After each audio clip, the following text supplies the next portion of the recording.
I'm just going to hand it over to Doug. And if Grant has anything to say, he can jump in too. But how are you tonight, Doug? Oh, okay. I'm doing pretty good. It's on the East Coast and 10:30 at night, so it's not that I get to bed this early, but it is a little bit of a groggy time. So, and I've been up since very early, so some questions and kicking it along would be fine, but I'm doing fine. Thanks very much. How are you doing tonight, Grant? Are you awake? I'm usually awake at this time of night. I'm kind of excited to talk to Doug because I guess of all the experiencers, probably Doug would be at the top of the list in terms of the quality of stuff that he does, where people go, ooh, ah. So it'd be interesting to hear his background story of how he got into the UFO deal and why an artist like him. First of all, how did you get into art? Because you didn't start in art. And then how did you get into the UFO field from art? Okay. Well, my background was very mechanical. I mean, I was a guy that was into mechanics as a kid. So if you fast forward from being a kid on up, it's nature, frogs, turtles, snakes, catching everything I could in the pond, plus grabbing golf balls off the golf course and selling them back to the golfers as they lost them. Everything was there. And then I built mini bikes and go-karts and things and raced around. And I was a very, very hands-on.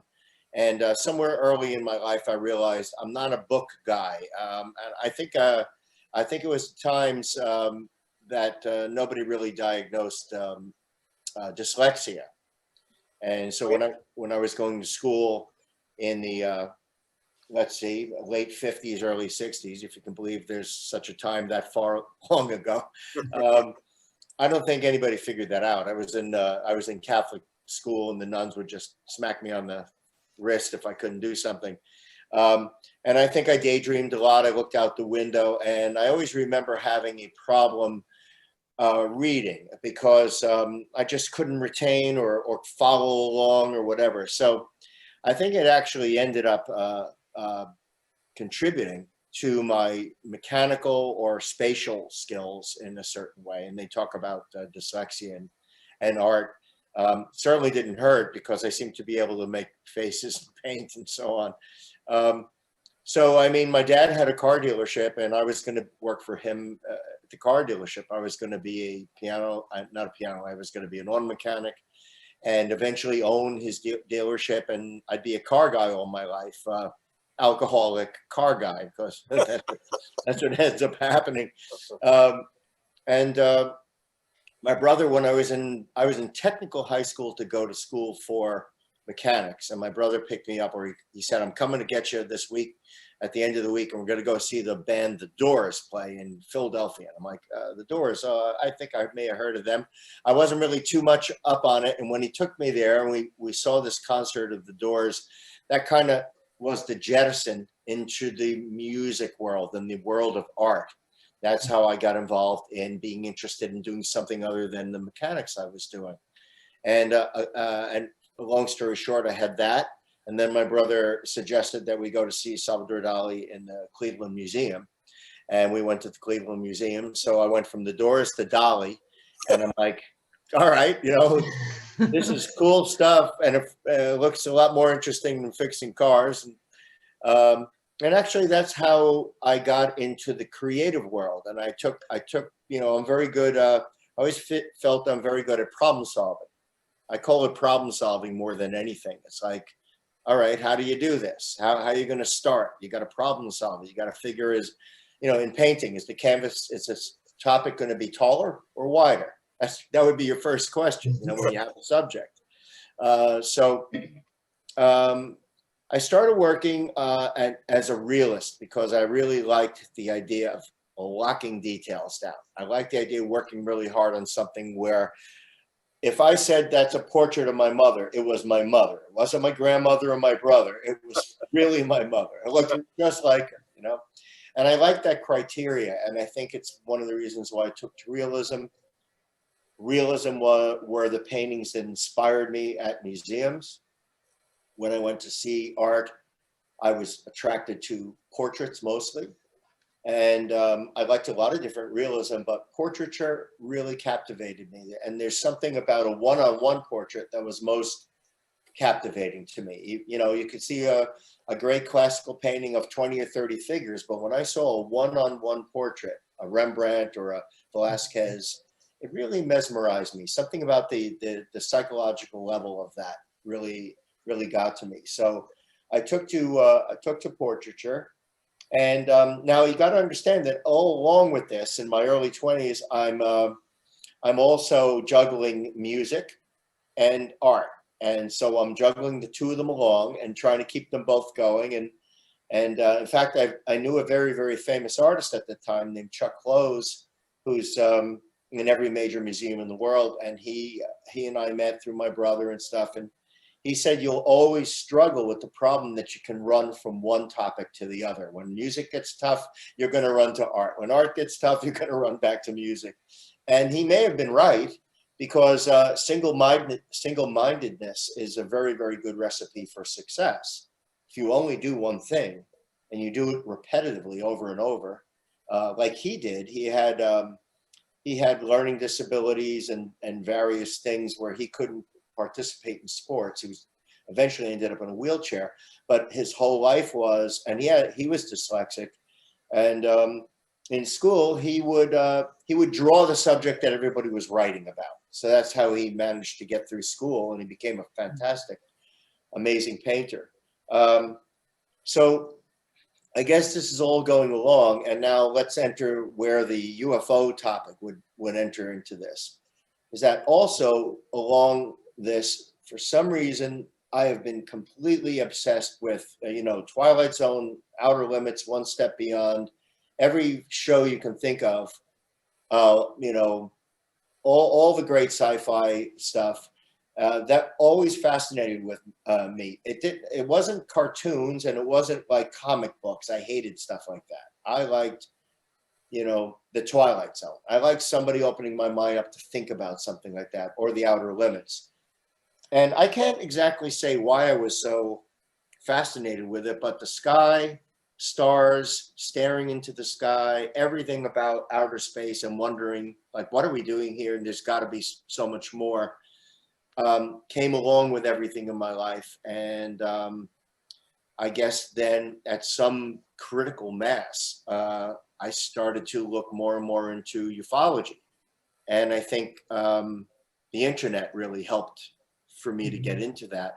I wasn't a guy that really went to the library and got books, but I just started to go somehow one way or the other. I can't even really place my finger on it. I started to look at UFO stuff, and I guess one thing led to another, and I started to get onto different sites and different people. And Grant, you were one of the main people that I got onto and got to know. And of course, there was Chris Bledsoe's sighting and a whole bunch of other sightings that I started to learn about. And I hunted people down, and I said, this is incredible. You got to be kidding me. This really happened? Like, this is incredible. And, you'd want to do the litmus test on these people and go, are you sure you're not making this up? This is real? Because if this is real, this is a game changer to everything we think. Everything I, think is real, it's got to start to really get questioned. So it all started like that. I don't know if all this is making sense, but that's how it all got going. Now we're doing a series on musicians, artists, and UFOs, because there seems to be a tie-in. That there's a lot, like you're talking about dyslexic. I think Tom DeLonge is dyslexic. There's quite a few that fall into this pattern. Do you think that this is a random thing, or do you think, like, when it comes down to, do you think you're an experiencer? Do you think you're meant for this, or you just fell into this? Those are great questions. I learned that I'm O negative blood, and someone told me that has something to do with. So am I. Good. That's good. That's good. All right. That's why we get along. And a lot of people have to understand, when I speak, a lot of times I will never really give a definitive what I believe in or not, because I'm one of these people that seems to be able to open a category in my head where the I don't knows go into it. I don't need an answer. If I'm perplexed by something or something is put in front of me, and I'll just go, wow, I don't know. So it's not like, wow, I totally believe, or wow, I totally don't believe. Yeah. And a lot of what my new show is about, which we'll talk about at some other time, dovetails into this whole idea of belief systems, because ultimately, if you don't actually experience something yourself, if you actually don't do it or see it or have it happen to you, you're relegated to a form of belief. I mean, you have to, if Joey down the street tells me he saw something happen, I either am going to believe him or I'm not. And most of all our lives are occupied with belief, because we can't be on site to witness everything. It's impossible. So I think that it's very hard for me to decipher what you just asked me, because I feel something is driving when I let myself go and absorb myself into what I'm doing, whether it's music or painting. Yeah. Because my feeling is I can't do it. My feeling is I don't know how to paint. And I'm not saying this just to be, clever. I actually really feel I don't know how to paint, or I don't know how to play a song. How am I going to do that? And it's a weird feeling, because it feels like something comes through me and I start to do what I do, and the answers come. And I often use an analogy of imagine having to run across a pond where there's these stones, and you jump to one and you jump to another and you jump to another. It's not like you have a map of where all the stones are. It's like a leap of faith. Yeah. Or from one thing to the next, and it carries you along. And I very much feel like that in a lot of things that I do. Okay, so let me ask you this: like you're sort of an older gentleman, like I am. So in 1975, I remember when I had my first sighting, it was definite that UFOs were a random experience. You only saw one UFO. It's not like now we have the idea, we know you're a lifer, you see them all your life. So when you saw your first UFO, what did you think? I mean, suddenly you're interested in sci-fi stuff, and all of a sudden you're looking up and here's a UFO. Yeah. Yeah, I mean, it's a fascinating thing to come upon something that you're like, I'm really trying to not call this a UFO. And of course, we understand that a UFO only means unidentified flying object. It doesn't mean it's from anywhere. Yeah. And it could be a mistaken item, and it could be a misidentification, and I'm always present to that. But, I mean, I'm not one of these believers that, you have to be an expert colonel from the Air Force to recognize. No, that's nonsense. You can pull anyone off the street and go, what the heck is that? And they'll be like, holy crow. And I ran into things like this. And, you're studying them. You see them not move. You see wind moving the clouds. They're not moving. They're perfectly still. There's no sound. They defy an explanation. And still, I'm not saying that it's necessarily from anywhere, but, we all have to kind of come to the elimination of insects, birds, anything in nature that will fly, eliminate all them. Then we got to think to man-made objects. What will fly in the man-made world? Planes, helicopters, drones, this, that, and everything else. And once you've gone through the gamut of everything, you're like, I don't know. That's completely non-explainable. And then you call in some so-called experts or some MUFON or whatever people, and they spend a month on it, and they can't come up with it either. Now, you would think they'd come up with the answer that it's a bunch of balloons. And then you're like, really, a bunch of balloons that could anchor themselves in the sky and not move? It's a pretty good balloon, Can you let balloons go and have them do that? I mean, and so not all of them, Grant, but I have had circumstances where there's been a little bit more like a spiritual quality to the sighting, where it's not just an object and I'm seeing it.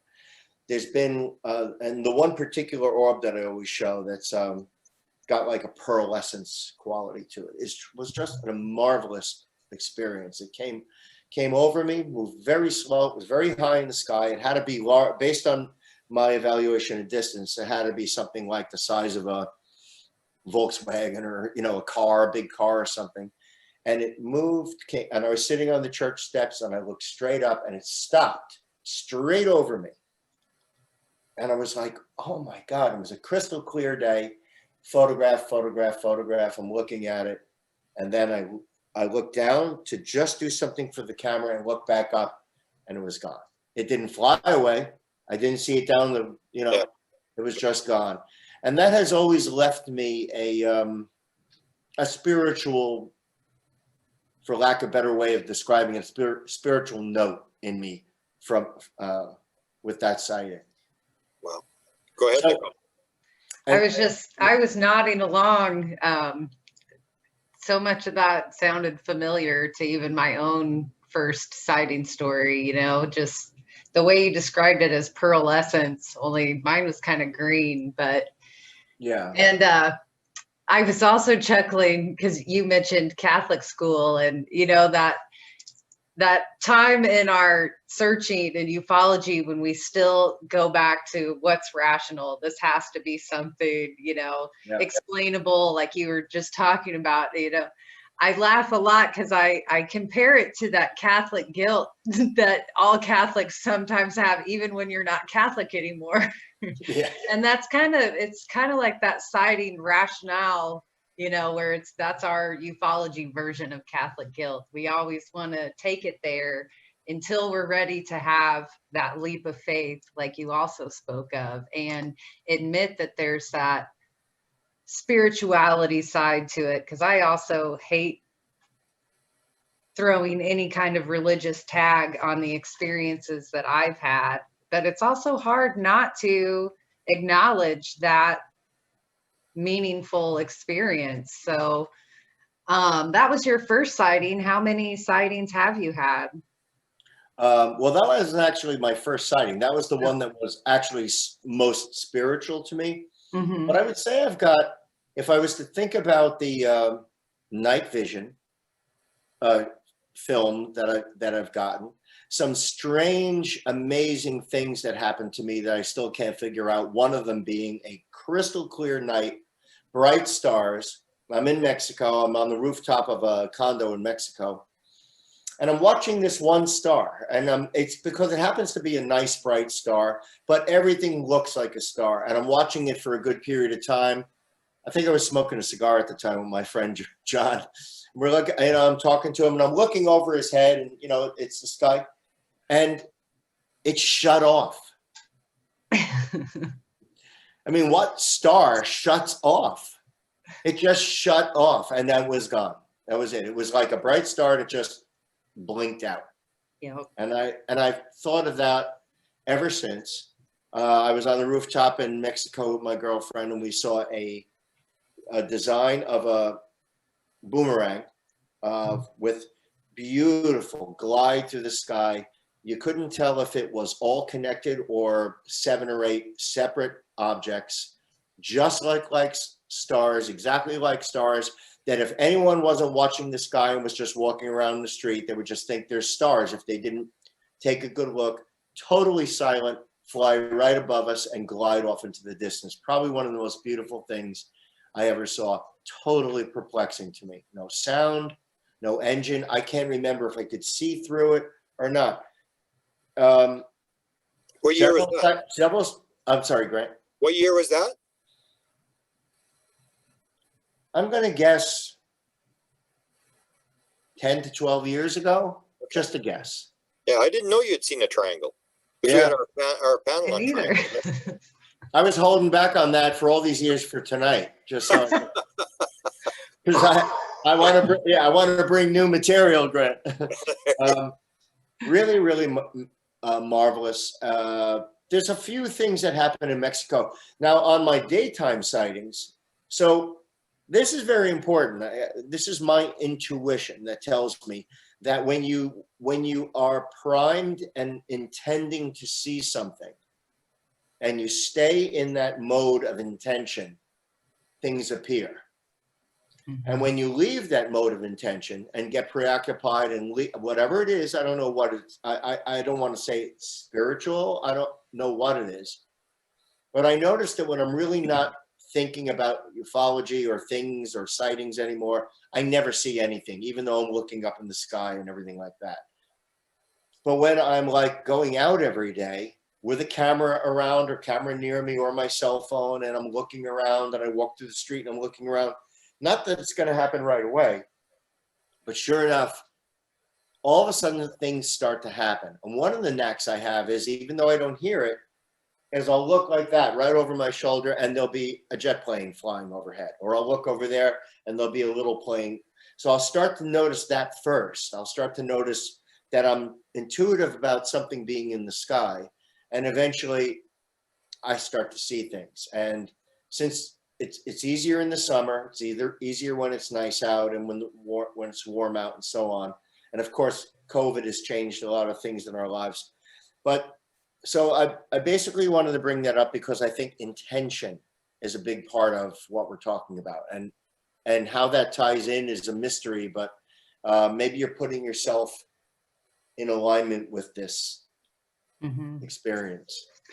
Yeah, I've had my fair share of thoughts on intention as well. Leading up to my second sighting, it was that, leap of faith into being thankful for this process, trying to explore different contact modalities. And yeah, I mean, I was shocked as the last 25 years I had gone out with cameras, I had returned to my spot, tried all these very technical things to try to regain that kind of contact. And yeah, it wasn't until I had a leap of faith and really started to explore things like Grant writes about, the contact modalities. How do these things relate?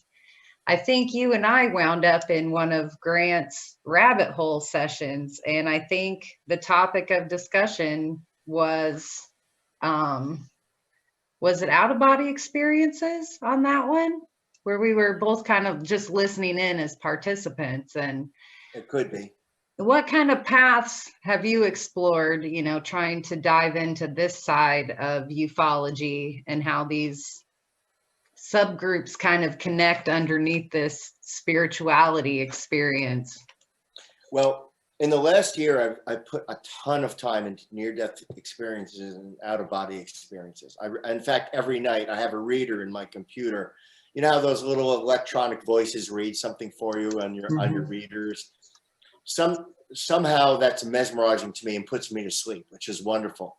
So what I do is I'll download off of NDERF.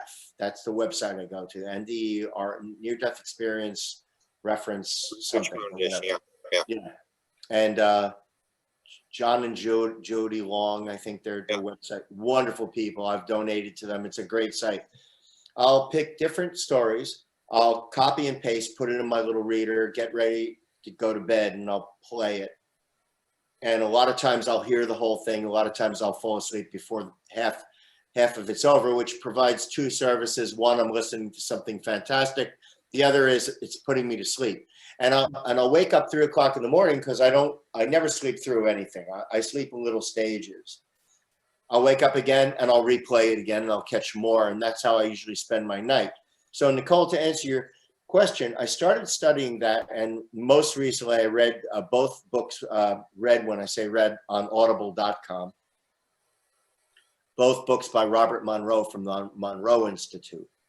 And Robert Monroe, I mean, this is like, I wish if I could do one thing in my life, I would have these experiences that this man managed to have, where he was able to lay down, go to bed, fall asleep, get into a vibration, and actually roll his being out of his body and travel.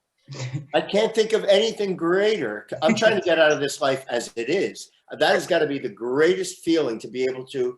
And he talked about intention. He talked about your prayers, your intention. And in the Monroe Institute, they would have mantras and things that they would ask the beings, the spirits, the guides, to help me along with this. I want to have this happen. And I never really thought about stuff like that. I'm like, really, that's just make believe. You can't like wish for something and it will happen. And a lot of success happens with them. And I think that I was doing that. Nicole, you were doing that anyway, whether you were seeing things or not. You were putting a continual intention out. And I have that intention also. I have a continual intention to have these kinds of events happen to me. And so I think when I walk out the door and I just go like this, a lot of times there it is. I mean, how could I catch 12, 13 objects in the daytime on camera that are proven not to be just a balloon or something by sheer happenstance? Mm-hmm.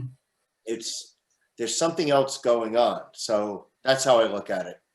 I agree with you there. And intention and perseverance too. I mean, you really do have to keep trying, and that willingness to explore these different avenues that maybe 10, 12 years ago, definitely not 20, 30 years ago, you know, the idea of the paranormal and ufology being together in these ways still confuses people. So I think when we come across these bridges and experience and can relate that out to the community, I think that helps a lot. And so you've said this is all kind of a spiritual experience, and I know Grant has a slideshow ready. How did you begin tying it in with your artwork and choosing that form of inspiration? I mean, the whistleblowers is great. There's so many familiar faces in it, but what made you want to start expressing this via your painting? Well, once I got into the ufology world and its bloodlines out to things like black ops and, you know, all sorts of like agency stuff that has to do with the government, cover-ups, John Lear, blah blah blah. Just keep going through everything. I met Robert David Steele, ex-CIA guy. Met him. I met a lot of the people that I painted. And some of the people contacted me, which was kind of exciting. I wanted to take, I've always wanted to paint realistic, but I didn't want to just paint flowers and people and cars and objects. And after a while you go, wow, I can do that. And that's nice. And it's nice art. And it can give a wow factor to people when you paint chrome. Like when you paint chrome of the front end of a car, people are like, how did you do that? That looks like chrome paint. And it's like, no, it's just blue next to red, next to white, next to, it's, you know, it's doable when you know how to do it. And I wanted to do something with my skills that would say something about my interest in this topic, and also to honor or make comment to people in general, the average person that's out in the world, not the ufology world. The ufology world is a small world, and I have no need to preach to the ufology world. They already are in it, and they already know what's going on. I wanted to create the Whistleblower series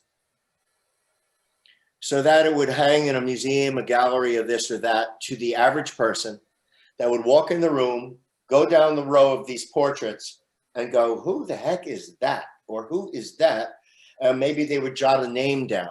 And maybe if they jotted just one name down, they brought it home and they Googled it and they got in there, then they're going down the rabbit hole.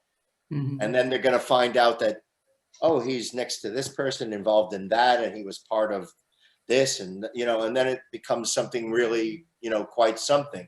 So that's really what my intention was. Grant starting the slideshow. Yeah.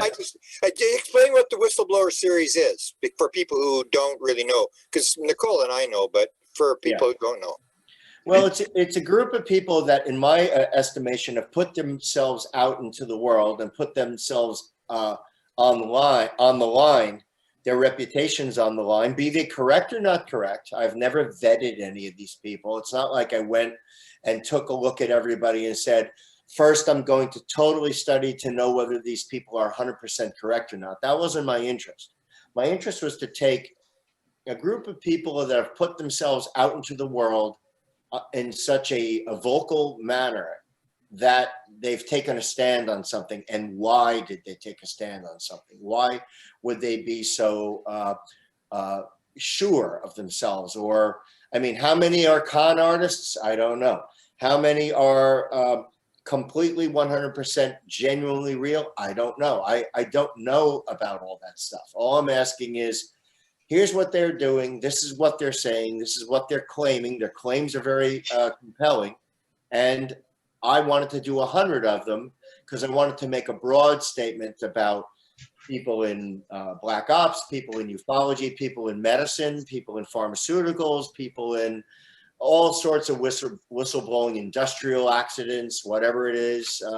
I just wanted to go across the gamut and paint these portraits, small portraits, all done in one day to maybe one to 2 days, fast.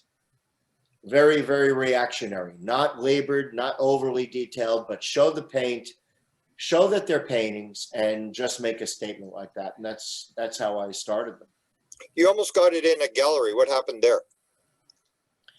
Well, you know, I'm not a fan of the art world. I'm really not. I'm not very good in the art world. I'm not very good in the business world, period. I don't like the art world. I've always sold my paintings privately. I've been very fortunate to skip along like that. I haven't overextended myself in the world financially. And to me, I always wanted the freedom. My problem with galleries, and I was in many galleries in the past, and I had a lot of things offered to me. The problem is I don't want to have to go. I don't want a gallery director saying, Doug, we love those. We need 100 more. I have no interest in doing like what someone tells me to do. That's why I'm not very good at commissions. When someone commissions me to do a painting, not to say that I can't do it, but there's something, that magic that comes through me isn't there. Now it's a job. But if I'm determined to do something from my own spirit, all the answers come. And not every painting's great. A lot of them are like, who cares, you know? Some work, some don't. But collectively, the 100 have a power behind them that an individual portrait doesn't. I want you to explain this. Talk to me about this photo here. This here. Oh, okay. That's nothing other than the fact that these children in Zimbabwe, no, it's not Zimbabwe, it's Uganda.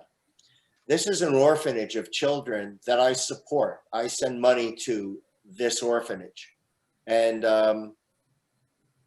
I told Mugalu, the gentleman who runs the entire orphanage, I told him to get the kids to draw, make sure that they draw, make drawings. And they were drawing animals and all sorts of stuff. And all I did, a lot of people are confused about why I posted this. I don't know where the original image came from, where they would have drawn this, but all I did was ask him to ask the children, tell the children I like spaceships and UFOs, and maybe they could draw me some spaceships. So the children drew these 2 spaceships for me. That's all it is. It wasn't that they saw them. They just drew them. Wow. It's fascinating. One of the paintings you were really famous for is this one here. Can you talk a little bit about this and our common friend, Chris Bledsoe? Can you talk what happened here? Yeah. Well, Chris's story was one that was very riveting. I found it to be very authentic and riveting. Again, I can't, what I believe, someone else won't believe. Someone will go, oh, you got to be kidding me. You believe that guy? I did. And I went there, I met him. And especially in the earlier days, before a lot of attention got put onto him. And he kept telling me, as wild and crazy and amazing as the story was down at the river and all the things that happened with the ufology that day, he kept telling me the lady is what the sighting is all about. And I'm thinking, it's amazing that he's spending so much time on that. And why would he be doing that? And there must be a good reason for it. And he said, Doug, you have the skills and you could be the person that paints the lady. And I said, I don't do that kind of art. I'm a studio artist. And what I mean by that is I usually have a model. I usually have a still life. I usually have a subject that I'm going to work from. I usually don't make things up in my mind. I don't make UFO paintings up in my mind or this or that. I tend not to be attracted to that kind of art. I don't like sci-fi art. I don't like any of that stuff. I don't like all the reptilian paintings, all the stuff that's going on. It's not for me. I'm more of a classical art person. And I debated whether I was going to paint that story he told me for one solid year. One solid year. He told it to me. Said, I don't know. Let me think about it. Let me think about it. Let me think about it.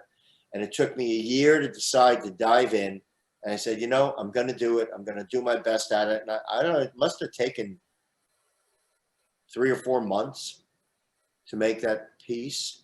And I integrated things from the story and put it all in that one piece. And to me, that as best my interpretation was what he saw. Now, he loved it, and he told me, of course, the face is different, but how could I ever know? You know, I didn't ask him to describe exactly everything about this being. I asked him to just describe the scene, and he said it floated above me. The hands were up like this. It had a bright bluish white glow. She had a bright glow to her, like, you know, a blue light, and she was a few feet off the ground. A bull came charging out of the woods, so I put the bull there. And of course, the owl and the UFO signify kind of the whole story. And that was my best effort at trying to render that story from that sighting. Wow. This was kind of interesting. Talk a little bit about, because I was amazed when I saw the photo of Joe Wood here. It looked almost identical. You had an experience with her. Can you talk about that? And maybe talk a little bit about your putting Chris Bledsoe and all this stuff in a musical. Well, I didn't, first of all, I didn't know about that. Yes, Joe Wood interviewed me. Yes, and I think you actually hooked me up with that interview. Yeah. And Joe Wood interviewed me, and at the time I talked to her about what I do.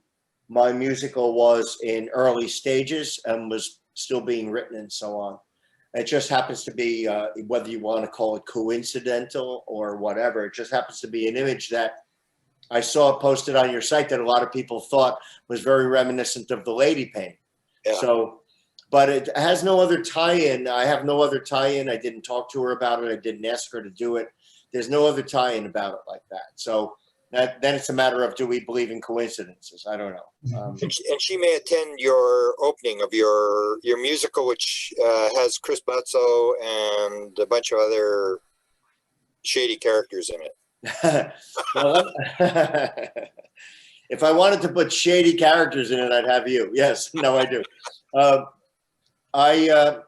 Well, I want people to understand my musical called Hypnota is a fictional story based on real events. Now, when I say based on real events, real true events that I've heard, that doesn't mean that I know that those events are real. What I mean is based on events that I've learned about that people experience. So now, again, belief comes into a lot of things. Grant, your story about Charlie Red Star, I've always believed.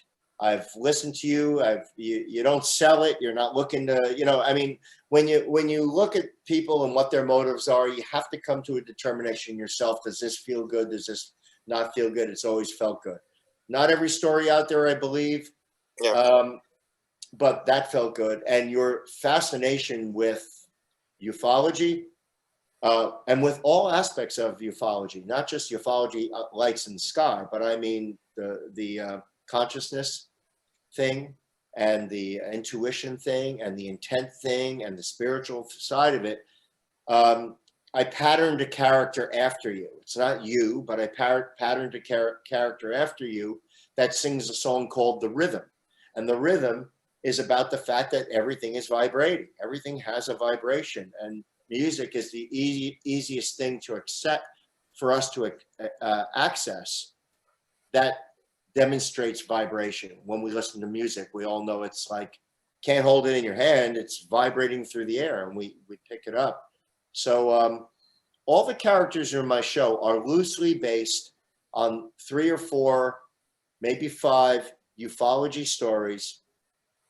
But the main one that I concentrate on was Nancy Tremaine. Nancy's story with Cindy made an impression on me, and Nancy made an impression on me because I've watched her and looked at her and studied her for a long time. And we became very good friends. And I really liked the story and the premise she explained to me, more beyond whether the story is real or not, but more that this is a great story for a show. This is a great premise. Two people see something, one becomes emboldened, one becomes an alcoholic. One takes it on, one doesn't have the confidence. And that's a very, very powerful thing for a show, whether it's ufology or seeing a tiger or seeing an elephant or something. It's like, I saw something and I'm determined through fate to make this, to uncover this and to figure this out. And the other person lacks confidence for some reason and is determined to quit and to, you know, go down the hill. And that's exactly what happened with Nancy and Cindy. Yeah, and yet she sacrificed quite a bit, which I think is a key part to her story as well. It wasn't like she became famous and sold 1 million books. And I mean, she basically, her kid, you know, she's not allowed to see her grandchildren and all this kind of stuff, you know, where she took a lot of flack for it and stood up and took a stand in a place where people really weren't buying the story.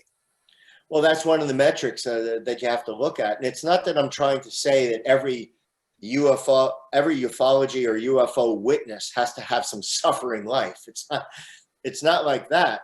But when you study somebody and you see that, wow, I mean, this is a bad career move, like claiming that this happened to you.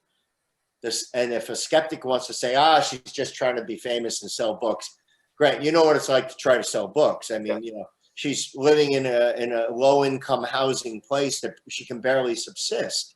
Yeah, and then when she made $50, they took it off her payment, her subsidy payment from this sort of stuff.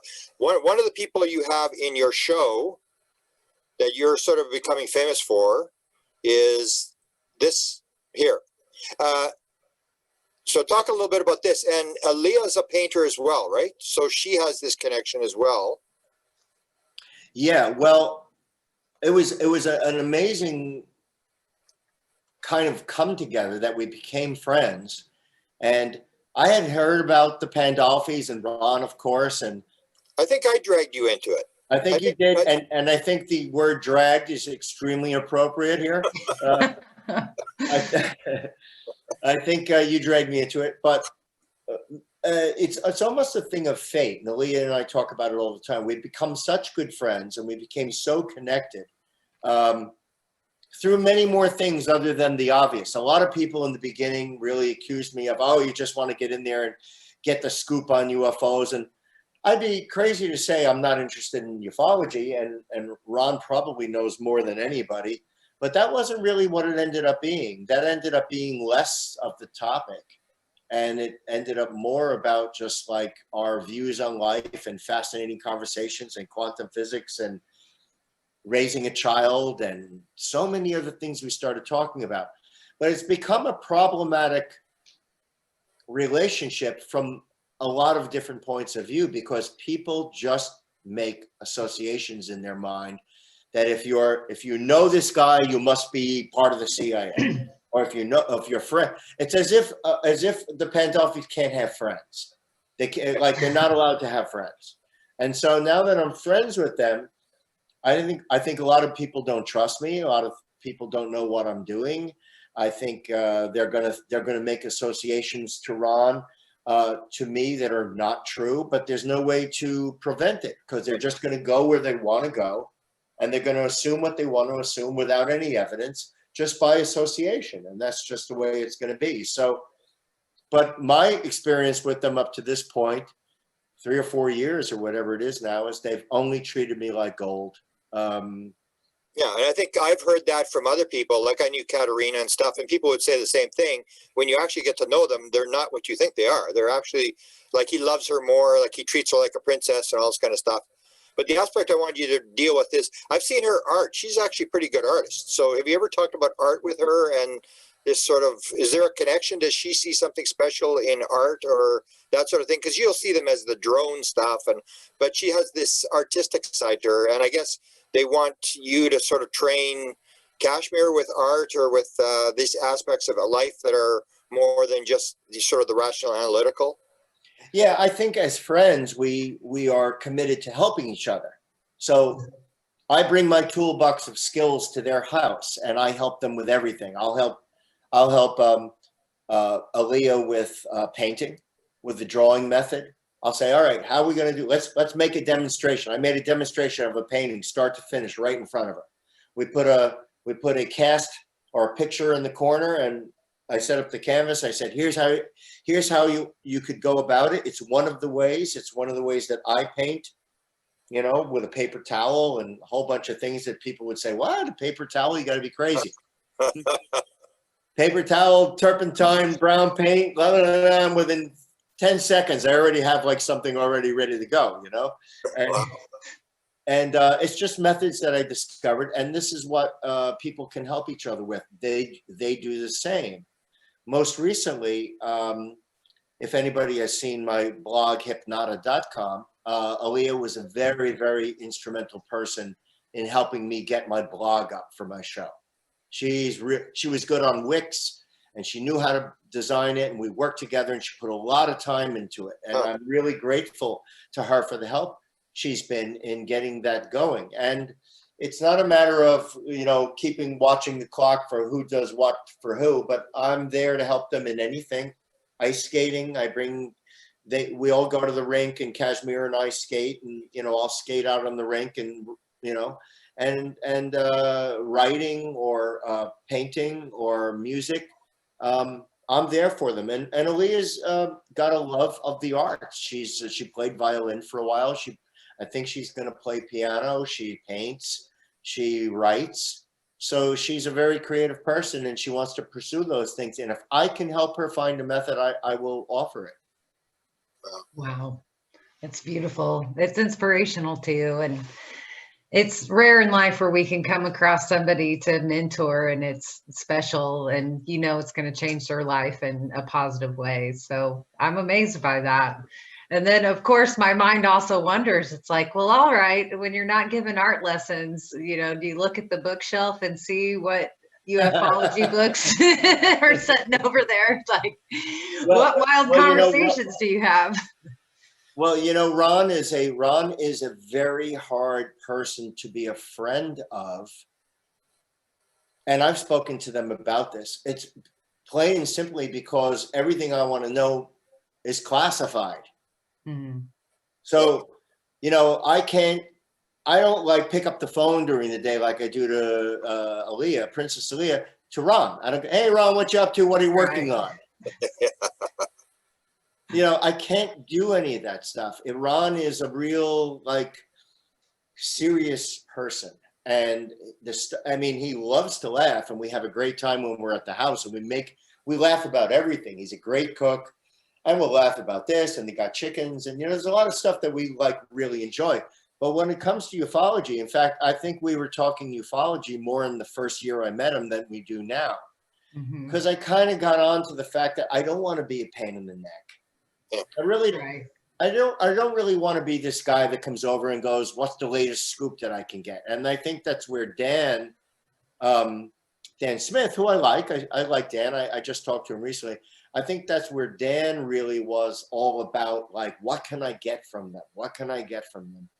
So that he could take it and do something with it and make a name for himself, or be on a blog, or, you know, you never see me. Does anybody ever really see Doug posting what Ron said? No.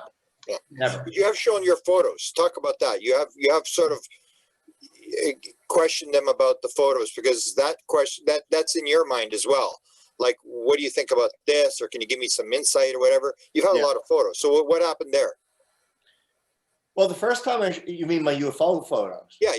Yeah. First time I showed Ron my UFO photos, it wasn't some sort of like look and then put the camera down, he took that laptop, he sat it on his lap, and he looked like this, and he looked like that, and he looked like this, and he looked like that. And he took quite a while to look through my photos. It wasn't like some sort of rush. And he didn't go into this kind of, well, that's obviously a pigeon and that's a balloon type of thing. Yeah. He really looked at them, and he really took a look. And I remember when he handed the computer back to me, he didn't say much of anything except those are great photos. That's all he said. So, like, he didn't debunk them. It didn't mean he endorsed them, but he would have, you know, he would have taken the time to say, look, here's what I think is going on. Now, one of them, which is really perplexing, I have a film from Mexico of a bright ball that you cannot see.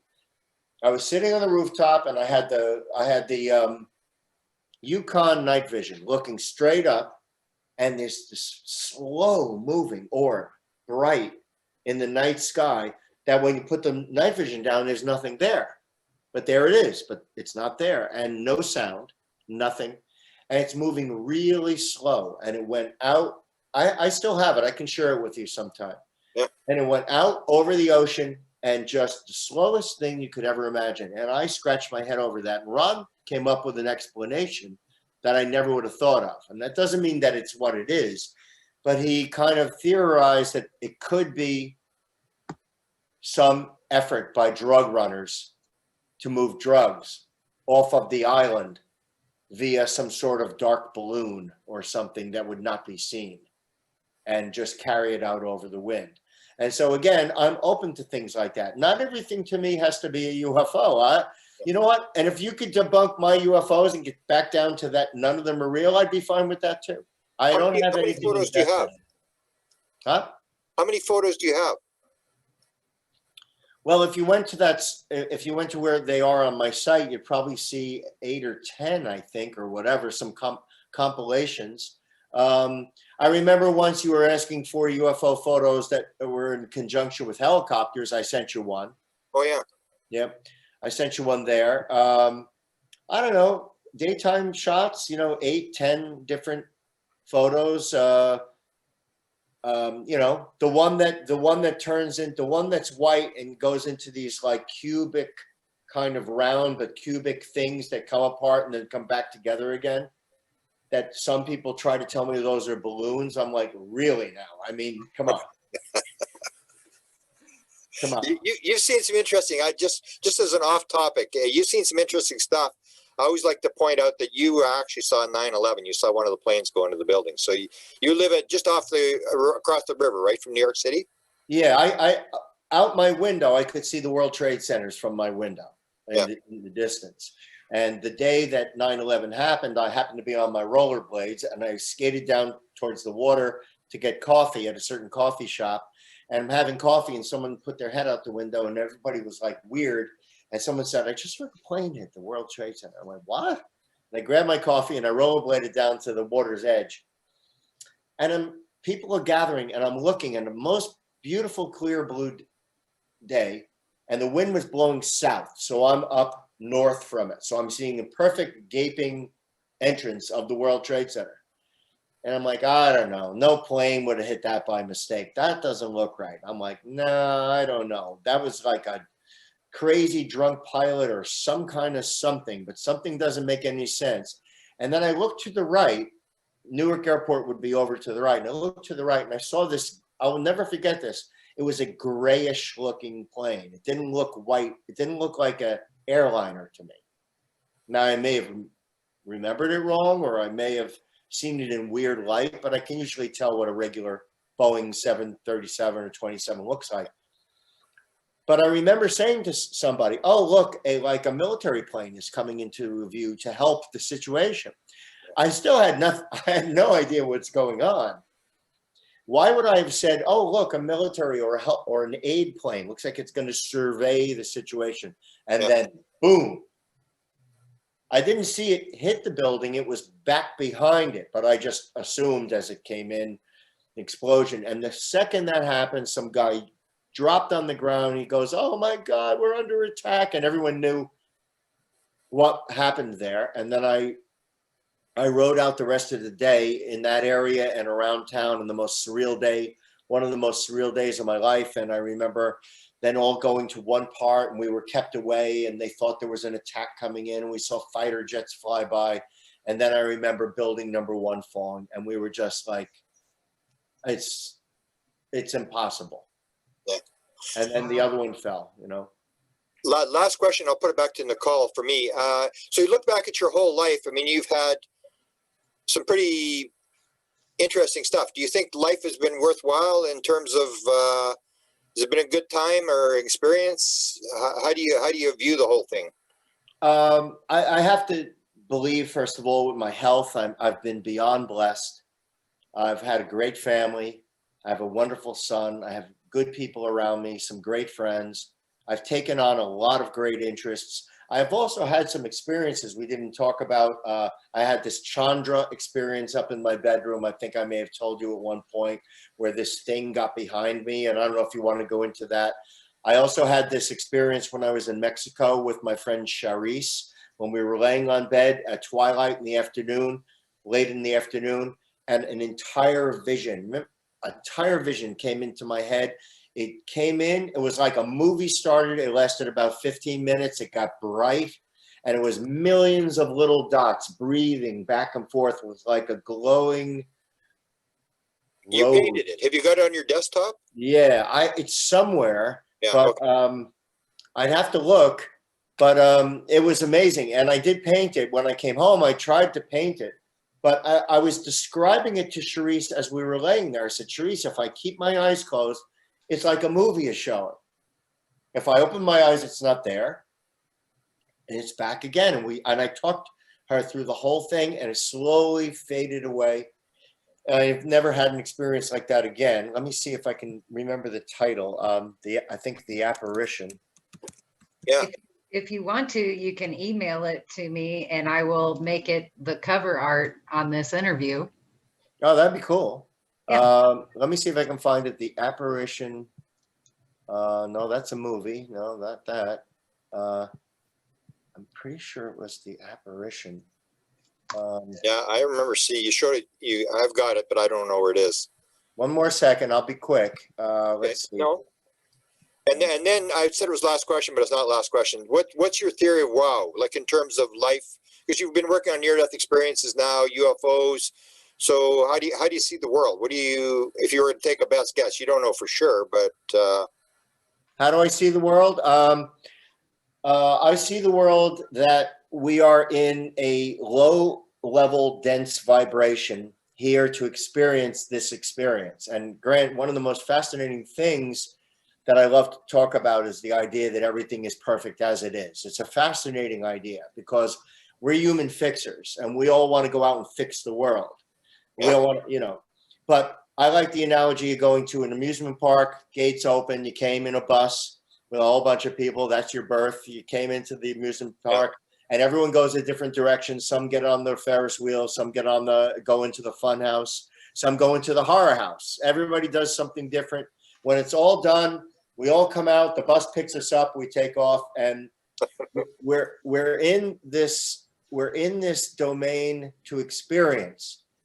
And experience good and bad, and those are just things we call each other. We call things because without the experience of bad, there could never be any good. Without hot, there is no cold. Without pain, there's no pleasure.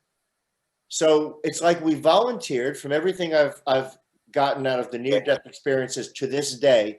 I believe we chose our parents, came here, were born, living this deep vibration, and what we experience here seems to move us along into either, I hate to use it like school, but either you get left back and, you didn't quite, you cheated this, you cheated that, you got to go back and kind of relive it, because a lot of the people that commit suicide are told, you don't understand the matrix of this thing. You have to complete what you were doing. You don't even understand your own value.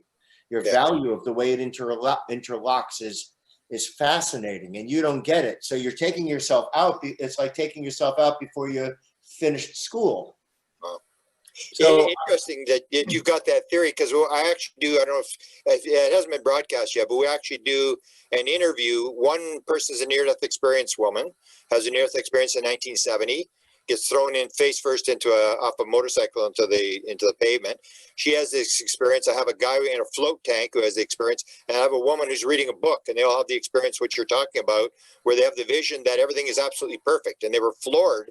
They didn't even want to talk about it because they said, this can't be true. And they were basically given this vision that everything is exactly the way it's supposed to be. Yeah, it's so far out because, again, we're like, look, what's everybody's doing? We're all trying to fix the world. Well, I got to make the homeless person non-homeless. Yeah. I got to do this. I got to do that. And I think it's a beautiful thing to live.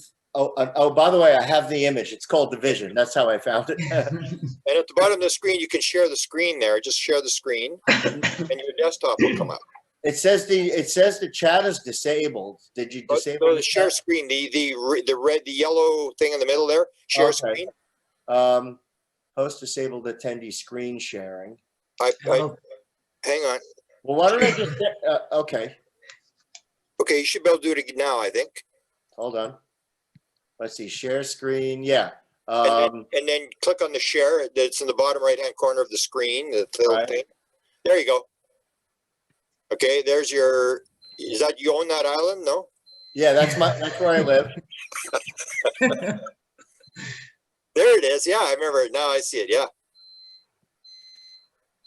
So this is the best guesstimate. It was so hard to explain, but it was like this thing in the middle that was angular, balanced, and beautiful. And it was just like this. And I mean, infinity. I obviously couldn't do it. I just came home and tried to do a rendering of it. Infinity, an absolute infinity of breathing of molecules or matter or whatever this thing is, was just breathing all around it. And it was one of the most beautiful things and one of the most pleasant feelings I ever had in my life was to experience this. So again, I may not have been an experiencer like I was abducted or this or that or anything else, but all you need is an experience like this to make you realize that there's something beyond what we're doing every day. There's just something beyond it. What did I call it the other night on Spaced Out Radio? A woo slap. Everybody gets a woo slap. Yeah. Yeah. That's beautiful. Did you see, and do you want me to show you that that alien with the collar? Yeah, let's see that. It's stunning. Yeah. This I made up. I just made it up, but I was thinking about the fact that back in Rembrandt's day, there had to be aliens, right? Yeah. So I made, and it was basically just to throw somebody off and say that, well, you know, they had to relate to Velasquez in some way. So like, you know, but you know, it's just the idea that it was my comment about this has been with us since the beginning of time, you know, and so. How long would it have taken you to do that? I don't know. I probably did that in a day or two. Okay. You know, the paintings, the real detailed stuff that I've done. Let me see if I can find something. Show us the car one. That was the one I keep accusing you of showing a photograph and trying to tell me you painted it. Did you paint they posted the cat today. Did you actually paint? Is that a cat or is that a photograph? Here's the oil on canvas of the front end. This is what I keep saying. This is a photograph, man. Yeah, that's a painting. That's unreal. I know. I love the reflection in the headlight too. Yeah. Like, and in fact, let me see if I can do it. When I first painted this, I didn't even realize that I had painted a whole sky, walkway, trees, and water. It was like it's a landscape in there. There's a landscape in there. It's all broken up. But if you blur your eyes and squint it down, you see the clouds, you see the sky, and you see sort of the walkway and everything like that. And that was fascinating to me. But I always tell everybody the hardest part of this painting was the tire. It was so hard to paint that rubber. I was like, I can't get that feeling that it's rubber. It's just, whereas the chrome and everything else seemed to work out, you know? Wow. Let me see what else that I have here. At one point you were going to do the thing where you were going to do art on, I still think you should do that, is do art online where you sort of paint something and people get to watch you as you yeah. I think when I'm thoroughly done with my show, my musical, I think I'll probably look into that. This was the little sketch I did that I used for Hypnota. That's what I used for my own play, you know? And where'd you get the idea? You told me. Where did that idea come from? I just made it up, but I made up the, you know, for some reason, these hats on this angle, like it like threw it into like the 50s or something. But I just like the idea that it was a great way to denote the angle of heads, that everybody was below it looking up by the fact that the hats have that ellipse. And it was just this idea that it was this nondescript sort of glowing entity that really didn't like have a real like definitiveness to it. And I ended up using it for the Hypnota cover, which I really like. I like it as the insignia for my blog. Wow. You probably never saw this. I made a landscape from South Africa. That's one of my landscape paintings. I don't do that too often, but my son was in South Africa and I made that for him. Wow. Then we have the Science Times is really one of my favorite paintings. Yeah. You did a whole has to series do with of people like monks or nuns and priests. You did a series, right? This painting ties into my work. This really ties into ufology. This brings along my religion and my upbringing. The matches say E equals MC squared on them. I didn't know that. The keychain is an alien keychain. Look at that. Holy, I didn't know that. Yeah. Oh.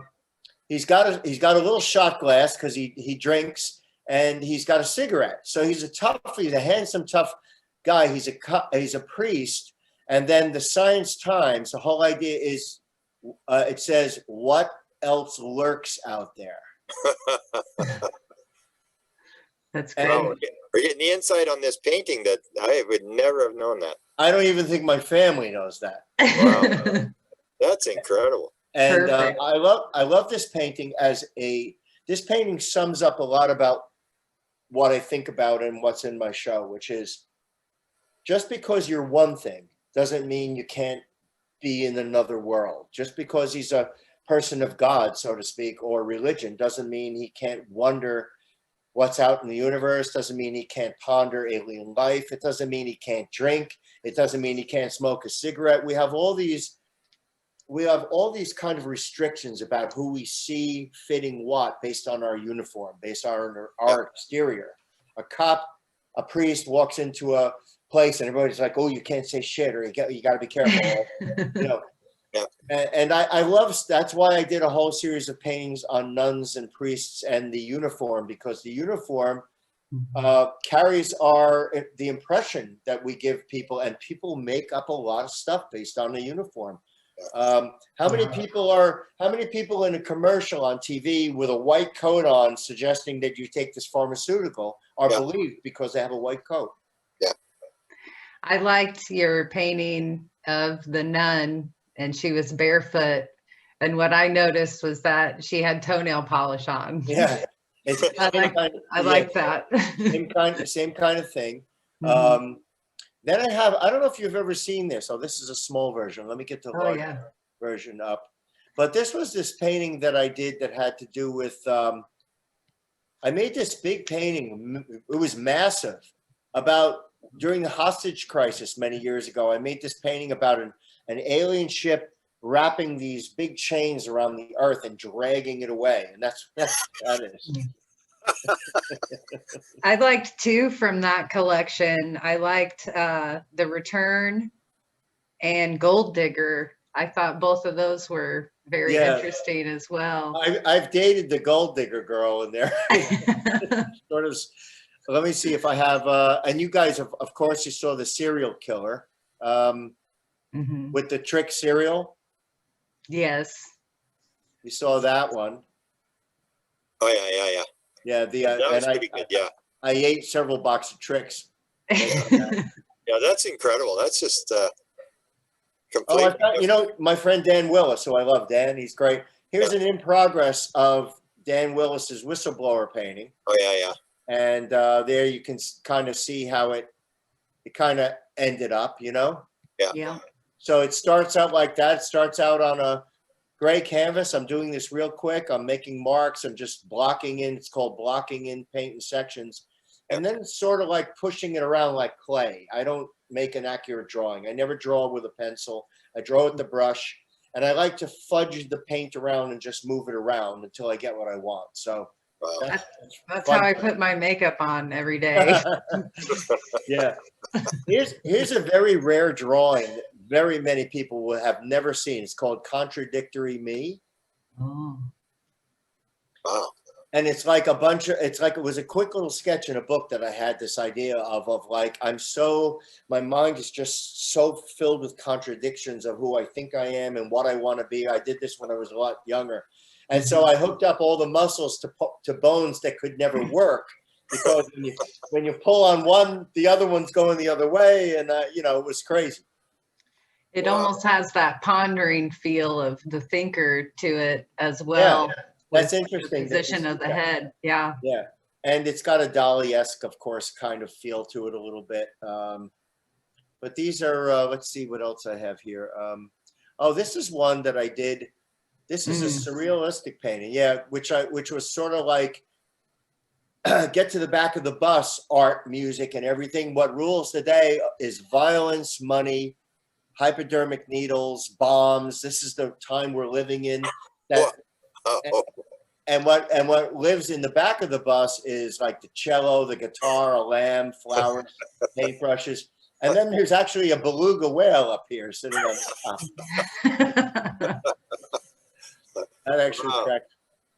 That's incredible. See, you would never see that stuff. It's good you're pointing that out, because you'd see the photo in the painting. It's you just gloss over it. This one I've seen lots of times. Explain this one. Yeah. Well, unfortunately, it's too small an image, so I don't think it will blow up properly. But yeah, this one has to do with similar extremes. It has to do with the idea that even though something is extremely the opposite of something, like water and sand, they occupy the same shape. Like the moon and the sun, they occupy the same shape. Yeah. So I call it similar extremes. So in the world of sand and heat, the sun occupies this side. And then in the world of night and cold and cool and wet, they occupy this side, yet they match up in shape. Wow. Then I have another humorous one that I love, which is the playpen. Did you ever see the playpen? Yeah, I've seen that. Yeah. But yeah.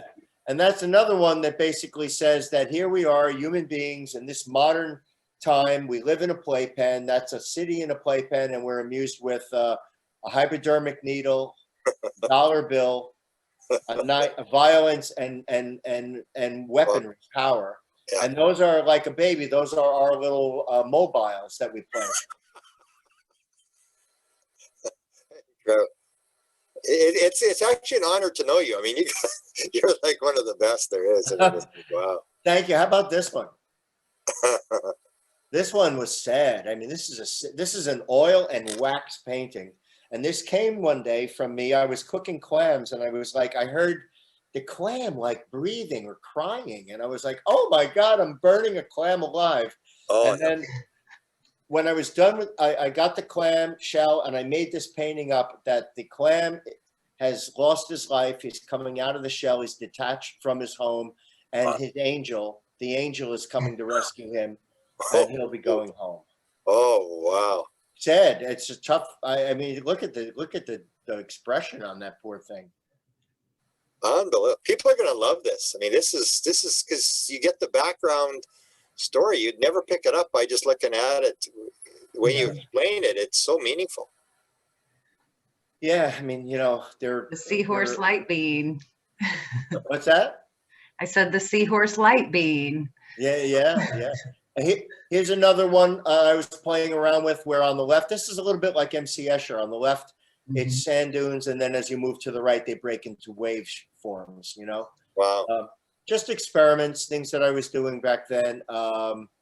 Let's see, more classical art was, you know, when I was doing still lifes in my apartment, I'd set up a statue and then put a little flower. I don't have a good photo of that, though. It's too small.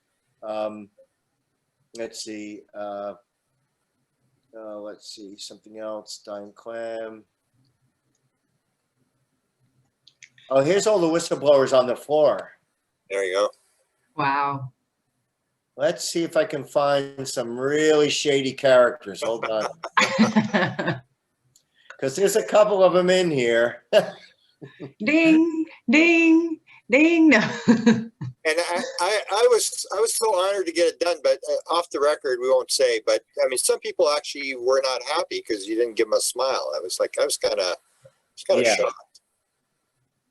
Yeah, well, you know, I mean, listen, a lot of times I found the source material for this imagery in interviews. So I would freeze frame a interview. Let's say David Icke or somebody was in an interview, or Jim Fetzer here. I know Jim Fetzer. He's pretty out there, and Jim Fetzer's in an interview, or you know, I would photograph several shots of the interview and freeze frame it, and that's what I would use as my guide to create my painting. So. Did you ever get, from the 100 whistleblowers, did you ever get a call from one of the key ones that you didn't expect? I know you had a thing with Bigelow, that you'd done Bigelow. I spoke to Bigelow's assistant, and Bigelow was very interested in his portrait. He was. I spoke to this gentleman over here. I'm blanking on his name for a second. God, he went very deep and heavy into the Sandy Hook school shooting. He was a professor of a school in Florida, and he lost his tenure and everything for questioning it. Wow. There's this guy here is Bradley Manning before he became Chelsea Manning. Oh yeah. There's our friend from you know who, what's his name? There's John Lear. There's Jim Mars. But I tell you, a woman reached out to me that I was really amazed with. Let me see if I can find her. Hold on. She reached out to me, and she was the one that married a colonel or a military guy who, when he drank, he had a loose lips, and he talked about the initiation in West Point.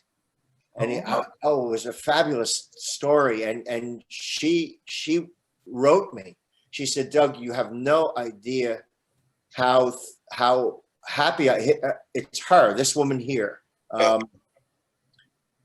Right there, this woman. And she said, you have no idea how honored I am and thankful I am that you took this series on. And I was like, you have no idea how honored I am that you guys did this. I'm nobody. I just painted you. She put her butt on the line and testified of the stuff that they did, the ritual rites and the homosexual sex and being put in coffins and doing all sorts of bizarre stuff with Skull and Bones. That's what it was. She was talking about Skull and Bones. Wow. Of course, we know I'm blanking on all the names. We know this guy who lost his life. He had the black fluid coming out of his mouth. Do you remember his name? No, I don't know that story. Yeah, you would know if I said him. Danny Sheehan over here. Yeah, that's pretty. Yeah, Robert David Steele here.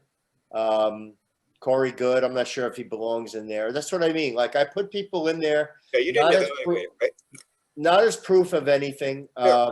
Dr. Judy Wood over here. That's a big one. Yeah.